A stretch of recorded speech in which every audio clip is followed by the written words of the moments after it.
Good afternoon, everyone, or good evening. It's 4:40 p.m. UK time, and it's Nigeria 5:40 p.m. Nigerian time.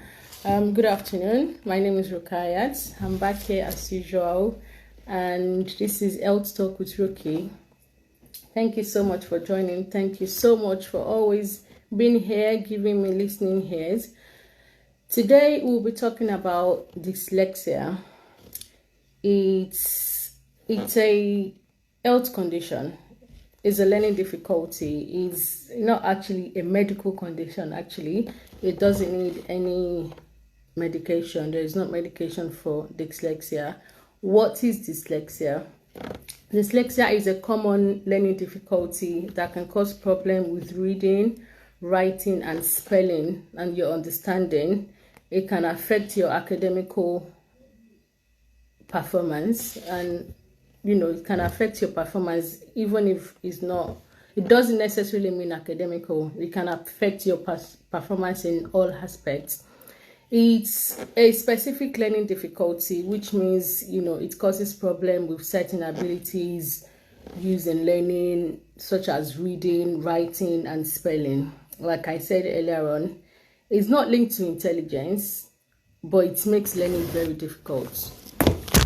Oops, sorry about that. You can have dyslexia, you can be dyslexic and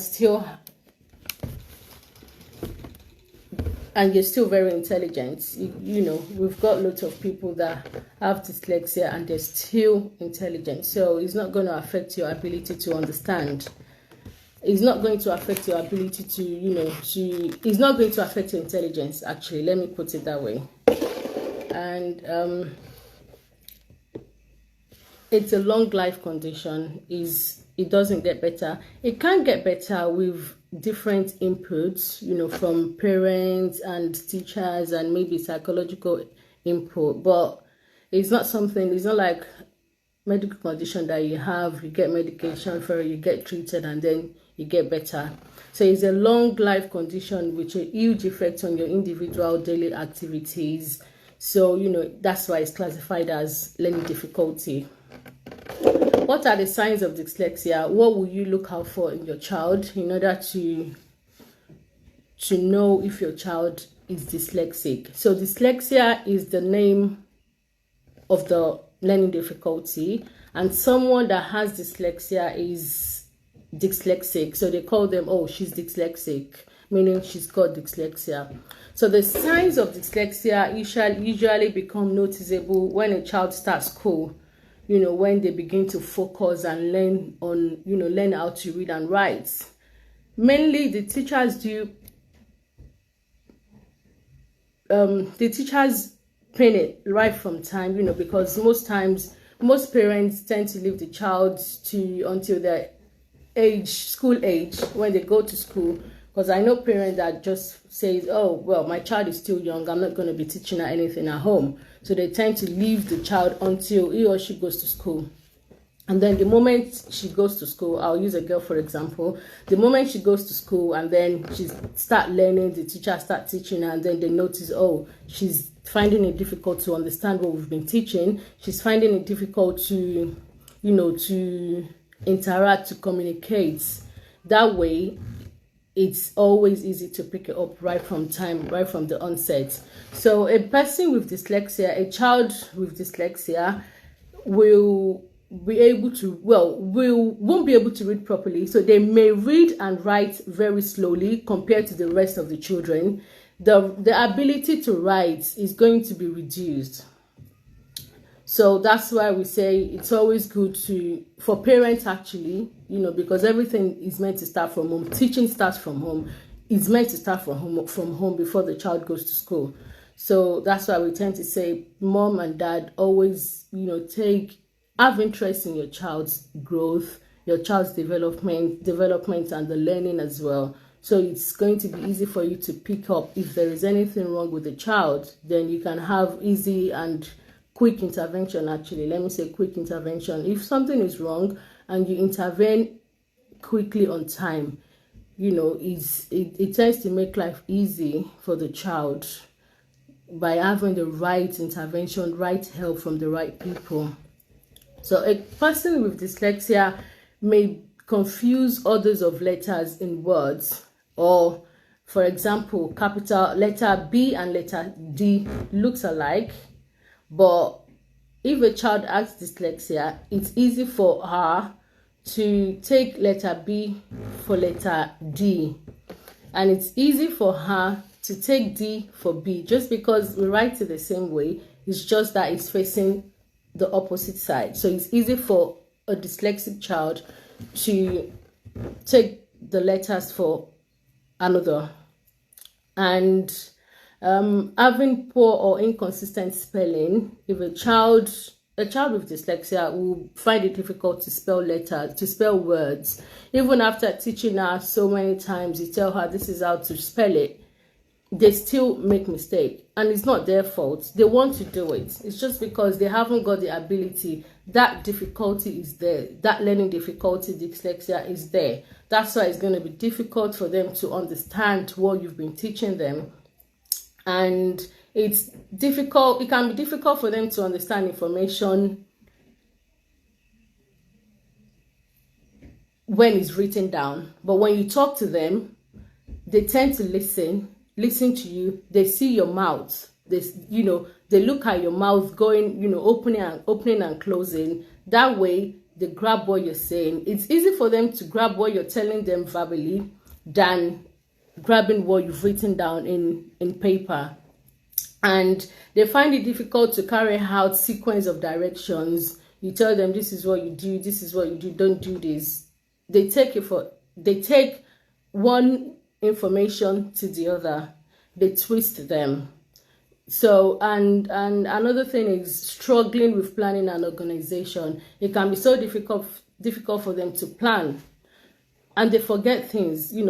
Forgetful is part of signs of dyslexia. So what it's advisable to do is, get the right help. I would say initially, the first thing to do is to speak to your child's teacher in school. Ask the teacher how the child, what's your child's performance in school? What's she like? What's she doing? What has the teacher done when he or she noticed my child has learning difficulty? Speak to the teacher, ask for help, see what he or she can do for you to help the child. If you think your child has dyslexia, like I said earlier, speak to the teacher, to see if there is any learning facility in school, anything that school, like I'd say a kind of initiative that has been put in place by the school authorities, because your child is not going to be the first child that has dyslexia. They would have experienced loads and loads and loads of kids with dyslexia. So they should have a form of initiative like help to help children that has this learning difficulty. And see what they can do, what help is available for your child. And if that's not helping, additional thing you can do is to probably get, and all thanks to Google. We all go on Google, even being in UK, being in Nigeria, or wherever we are in the world, what part of the world that we have, Google is there to help us. You can go on Google, search for specialist teacher with dyslexia. There are teachers that, and just like autism as well, there are teachers that specializes in dyslexia to help children with dyslexia. Speak to them, get help, and what matters is doing what you're being told to do for your child. If you've been advised by specialist teacher or your child's normal mainstream teacher to, this is what you do, this is what you don't do, help your child this way, be consistent. One thing to do is to be consistent. If you're teaching your child, a child with dyslexia, even if it's just a normal child that hasn't got dyslexia, well, a dyslexic child is a normal child, don't get me wrong, but what I mean is a child that hasn't got any disability, that has good understanding in reading and writing and taking instructions, still need consistency. Teach them every now and then. Don't teach your child, his homework. Well, it doesn't necessarily need to be homework. Don't teach your child his academical lessons today and leave it for another week or so and say, oh, because I'm so busy, I haven't got time, I've got to go to work. We need to be consistent. Maybe teaching them every day when they come back from school. Yes, they've had good 6 hours in school, they've been learning, they've learned all day. We need to give them some break. But yeah, when they come back from school, get them changed into their house clothes, give them food, relax. They can watch TV for about an hour or so, and then when they're done with that, just get the child to do some work, some learning.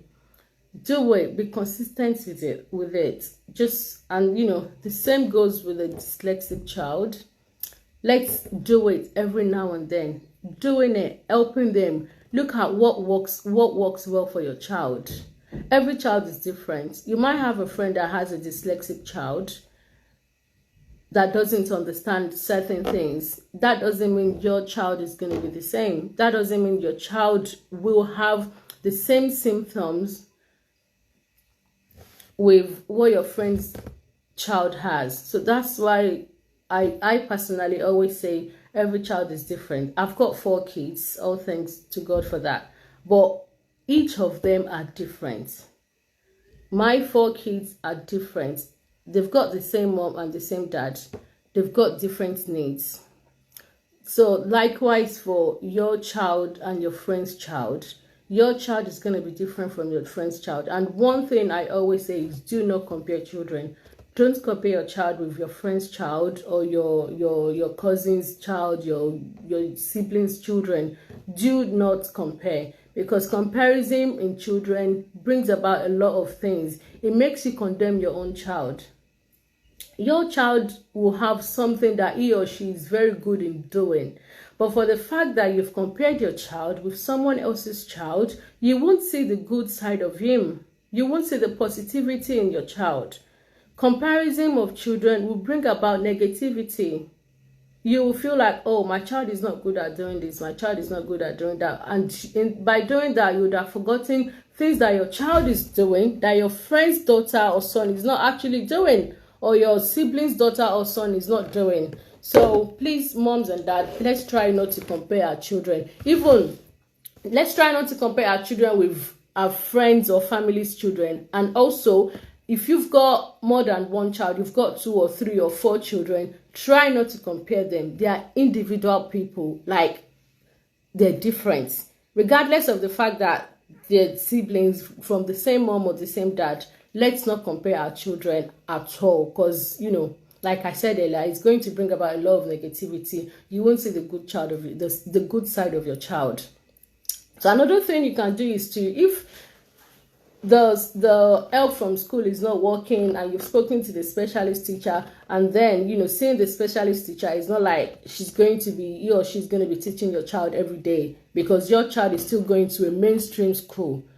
So another thing I would suggest is probably get your child to be enrolled in a school that deals with learning disabilities like dyslexia or autism. That can help, because the facilities that are not available in a mainstream school, what I mean by mainstream school is a school for normal children without any learning disability, learning difficulty at all. It's just for normal children that are fine, that understands well, that can read and write well. That's what I mean by mainstream school. So, actually, there is nothing stopping you from taking your child to mainstream. But if you realize that the help they are giving is not enough, is not sufficient, is not doing anything, there is no difference in your child's learning, your child's educational needs, then you can take him or her away from the mainstream school and then take her to specialist school. And what are the things you can do to help your child? Occasional one-to-one teaching. You can get a personal tutor for your child after school if you feel like you haven't got the strength or the patience. And we moms and dads, we tend to lack lots of patience as well. That's why we do say, oh, teachers are trying. I can't imagine myself being a teacher. Excuse me.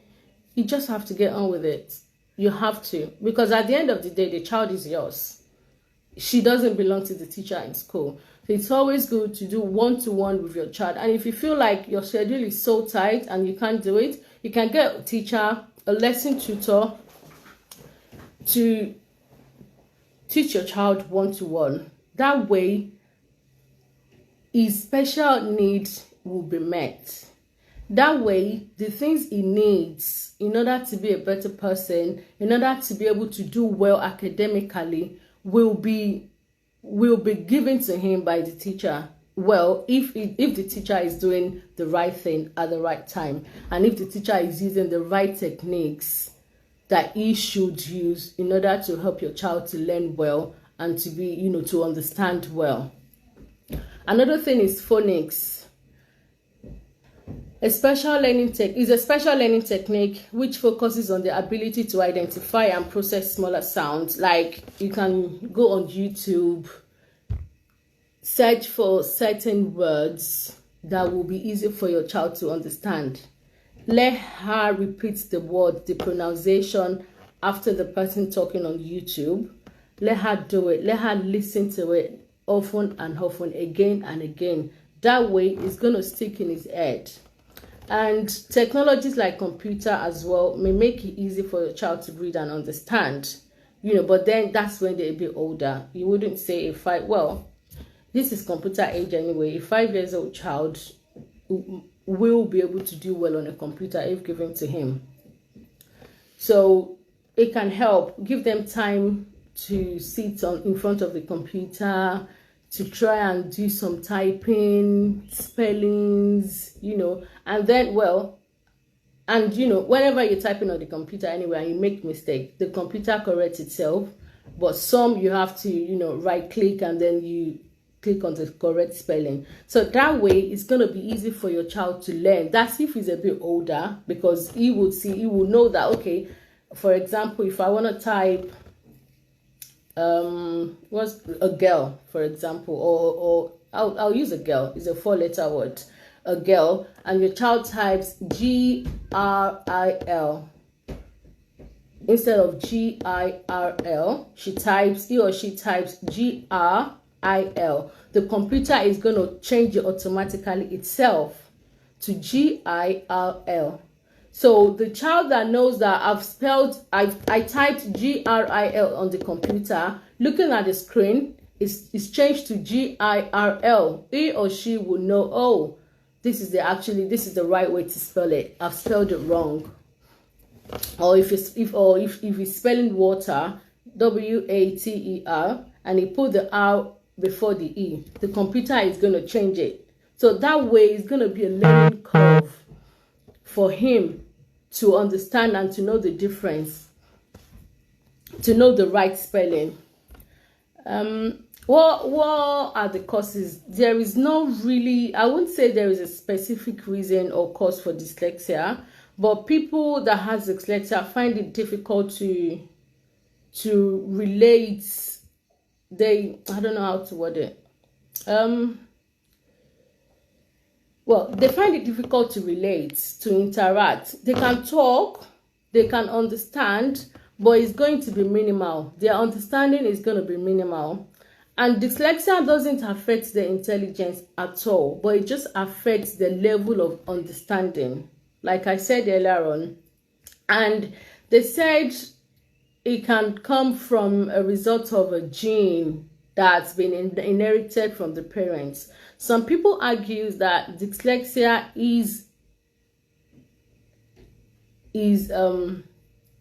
inheritable because of the gene that has been transferred from either the mom or the dad to the child. But, I don't think there's an evidence that backs that up, that says, yes, it's confirmed. But research goes on every day.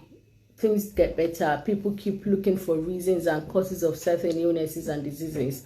So that's one thing that I know that people said, and I actually Googled it as well, that, it can be as a result of a gene that has been transferred from mom or dad to the child. And people with dyslexia find it difficult to recognize different sounds that makes up words and then to relate them to the letters as well. Another thing to do is write out certain words, or the words that you think your child is struggling with. You can just write them out, sit down with him, explain to him, spell it out. Even after writing it, let's say you've written a list of 10 words up to 10 words in a paper, let him write his own beside yours. That way, he has the opportunity to look at what you've written, and then he's going to copy it and write it and process it himself. You've written it down. Yes, let him see it. Spell it out for him. Spell it. Tell him to close his eyes. You can do that. Can you close your eyes? Can you remember the first letter, the second letter? Let him do that. Let him open his eyes again. See what you've written. Let him copy what you've written. Write his beside yours, and then it can compare. And that way, it can do better. It doesn't go away, but it can get better. And what's going to make it get better? The help that you've given as a mom and as a dad. The help that the teachers are giving in school. And another thing you can do is probably go and get psychological help. It doesn't mean your child is mental, no. But, you know, psychologists know they have lots of interventions. They have lots of ways that they can help, that they can do to, lots of ways to help people. Lots of ways. We have children psychologists as well. They can sit down and talk to your child. That way, they will be able to get information out of your child. They will know, okay, this is your child's specific needs. This is what your child needs. This is what you can do for your child in order to get him better, in order to help him understand. Someone with dyslexia go to uni. They go to uni and they do well. And what makes them do well better than another person better than another person without any disability is the help that you give them. Is what you do, is the way you talk to them. And one thing one thing I want to say is, in Nigeria, when I was growing up, we have, when I was growing up, when I was in secondary school, there are loads and loads of girls, because I went to only girls school. There are lots of girls that has this learning disability, but because it's not been picked up, it's not been identified, it makes it difficult to get the right intervention. It makes it difficult to get the right help. And I know mothers in Nigeria and dads in Nigeria, they will be like, oh, my child is so dull, she doesn't know anything, she's bad academical. Yes, your child will be. That's because you haven't sat down to think about what the child needs. You've not given the right intervention. And I know there are lots of parents that would have beaten their child to nearly death just because she's so poor academically, she's not doing well in school. We don't think of reasons for things like this. Oh, why is my child not doing well? What can I do? We just believe the child is so dull or is not ready to learn. And that way, a lot of children have lost the potential to be something better in their future. They've lost the opportunity to be great in life. They've lost the chances to be better people in their future. That's because that right help was not given right from the foundation. And foundation is the beginning of everything. If the foundation is bad, then whatever is going to come later on is going to be bad, because you've not done the right thing at the beginning. You've not done what you should. So a lot of kids in Nigeria now are into, there is nothing wrong in doing vocation training, going to learn how to make clothes, how to be a fashion designer, how to make hair, how to, like the mechanic as well, automobile mechanic. A lot of children have lost the chances to go to school. They take them to go and learn all this training, to do these trainings. That's because what should have been given to them in terms of help was not done. The right thing that should have been done wasn't done when the child was little, just because, oh, she's always bringing poor results at the end of the school term. Our result is bad. Out of 50 children in the class, our result is, our position is 45, 46, 30. How come? That's because you've not sat down with your child. That's because you've not spoken to your child. Ask him, what is the problem? Is it that you can't understand what your teachers are teaching you in school? Or is it that you find it difficult to listen? Or do you get distracted by anything? Is there anything I can do to help you as a parent? Is there anything your teachers can do to help you? We don't do that. We just assume this child is not ready to learn. This child is not ready to go to school. This child is not ready to be educated. And then you take them out of school. You take them to go and learn how to make hair, to go to the tailoring. And then it's going to make their life miserable. Because there are lots of people that teaches children how to make hair, how to be a tailor, or the mechanics, or, you know, what other things, welders. There are lots of people that teaches, and they teach the children and they won't teach them right. Okay, a child that has dyslexia in school, that doesn't understand how to read and write and to spell, how do you think the child is going to learn well when you take her to learn how to make clothes? No, it's not going to be possible, because that brain is still there. That difficulty, that learning difficulty the child has is still there. It hasn't gone away because you've taken her out of school. It hasn't gone away because you've taken him out of school and you've taken him to somewhere to learn how to make clothes, how to make hair, or how to repair cars. That's not going to make him know it automatically. It's still going to be the same. So I do advise parents to please know what your child needs. Am I following? Hope you're understanding me. Let me know if you have any questions or you want me to repeat anything. If you've not heard me clearly, can you please let me know on the comment section, and then I can go back. Or if you have any, if there is anyone that has anything to contribute, if you have experience with, you know, a child, your child, or someone close to you, or being adult as well. You know, a child with dyslexia is going to grow into adulthood. So she's still going to have that dyslexia in him, even in her, even when she grows up. So what are the diagnosis? The diagnosis is just for you to see your child's ability. Speak to your child's teacher in school. Ask them, how is my child doing? How is it doing? Is it learning well? Is it communicating in class? You know, and another thing, a child that has dyslexia is bound to isolate.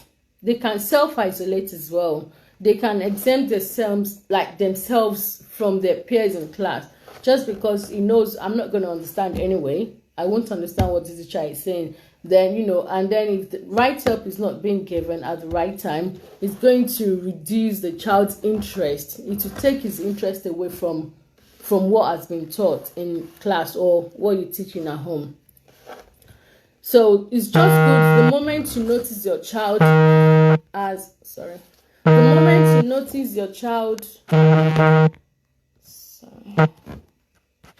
So the moment you notice your child is showing signs of difficulty in learning, please get the right help. And in order to be able to diagnose dyslexia, his general health needs to be assessed. What do I mean by that? How well is able to perform tasks at home? Like if you tell him to pick up dirt from the floor, can you take your clothes to your room? Can you do this? His understanding, you need to assess his understanding, his general understanding, not academical understanding. Academical, yes, as well as non-academical. If you give him certain instructions in the house, how well does he understand it? How well does he carry out the task you give to him to do? You need to assess that as well. And another thing is to test your child's reading ability. I've said that earlier on. Test his reading and writing ability. Test his skills. Test what he can do. How well he understands things. And language as well. You know, like kids nowadays, they have different languages. My children speak Yoruba in the house as well as English. You know, a child with dyslexia will have the difficulty in understanding two different languages because he's going to get it twisted. He's going to be confused. So it's always good to teach them two languages, yeah, but it's always better to do one at a time, you know, because you've already assessed your child. You know what his needs are, and you know his capability. You know how well he's able to do things. That way, it will be able for you to to help him well, to give him the right help he needs. And the approach to learning, is he eager to learn? Is he a child that wants to learn? Is he a child that's always asking questions? Dad, how do I do this? Dad, how do you do this? That needs to be there as well. You need to assess his willingness to do things. You know, and someone with dyslexia, as they grow older, they would have understood the difficulty they have. And that way, it's going to be so easy for them to get better, because, you know, if you sit down and think about yourself, understand what you need, understand what the problem with you is, know what you can do to help yourself. That way, you get better. Look at things that you've done in the past that helped you.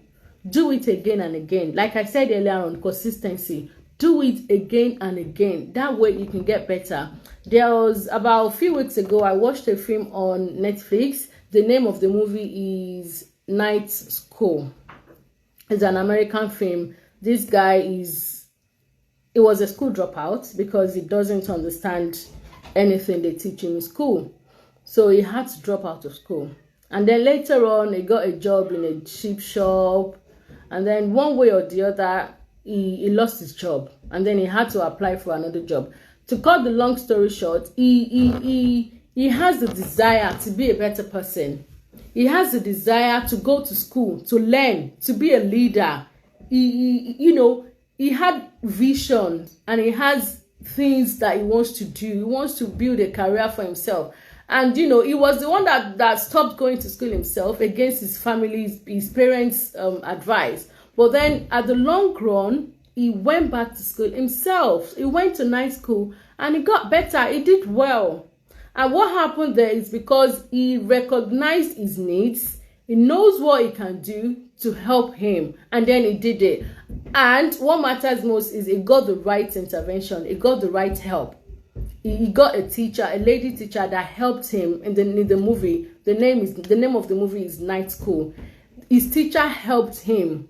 She assessed him. She assessed his needs. She assessed his understanding, his level of understanding, and then she worked well in the same level as him. And that way, he became a better person.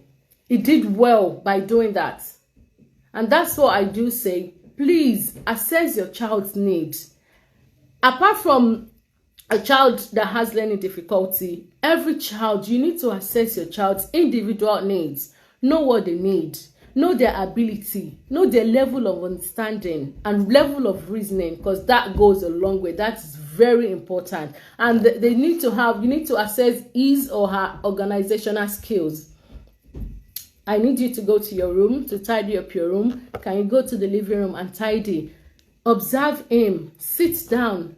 Let him not know that you're observing. Observe him. See what he can do. Look at his organizational skills. Is he able to organize things? Is he able to put things in the right place? Is he doing what he should? Do you get what I'm saying, guys? Let me know, please. Ask me any questions. If you've got any question, please write it in the comment section. Observe him. That observation is key, because by observing your child, you'll be able to identify his needs. Identifying your child's needs, then you'll be able to give the right help. You'll give the right intervention. You'll be able to help him the way you should for him to be a better person. Medicine doesn't help. There is no medication for learning difficulty at all. For dyslexia, there is no medication. But these things, if you do them well, it's going to help the child. Ask him questions. What do you think I can do for you? Is there anything you want mom to do for you? Is there anything you want your teacher to do for you in school? What have you learned? What did you learn in school today? What did you do? How did you help yourself? Did you ask questions? If you don't understand what your teacher is teaching you in school, you need to signify. You need to let your teacher know, excuse me, miss, I don't understand what you said. Can you please repeat yourself? Can you please explain this better for me? I find it difficult to understand. Can you please teach me? You can go to encourage your child to go to the teacher one-to-one and ask questions. And that way, he will build that confidence in himself to want to be a better person, because that way he had already identified the problem he has, the learning difficulty he has, and that way he can help himself to be a better person. That way he can access the help that are available for him, the facilities in place to help him in school and in the house, to help him be a better person, to help him learn and understand. If you have a problem and you know you have a problem and you refuse to help yourself, even as a grown-up, it's not going to get better. You won't get any solution to it. Like they say, problem shared is half solved. If you talk to someone about your problem, about what you're going through, about what's wrong with you, then the chances of you getting it solved is high. And if you speak to the right people, you go to the right channel, you go to the right organization, then you get the right help you need. So please, parents, let's be watchful. Let's be observant. It's good to observe our children to be able to identify their needs. And that way we can help them. We can help them to become better people. We can help them to become great leaders of their future, of our future. So, and if you know anyone around you whose child is struggling, you can advise them. You can speak to them. Tell them to go out there in search of help. And back home in Nigeria, parents that take children out of school because they believe the child is dull academically is not good. Because if you take the child out of school and you take him to learn how to repair cars or to make hair or to sell food, he's not going to learn, because that brain that has the difficulty is still there. You've not taken out the brain and put another brain without a difficulty in it. So you've not solved the problem. You've not taken the right step, and the child won't get better, but it will get worse and not better. I think I've said everything, the points that I have to say today. Any question, guys, please? I don't mind if there is someone in the house that has anything to contribute. Can you please let us know? I would appreciate if you can join the video to come and speak to us, share your experience and ideas. Or if there is any advice you have that you can give to us, please let us know. Hello?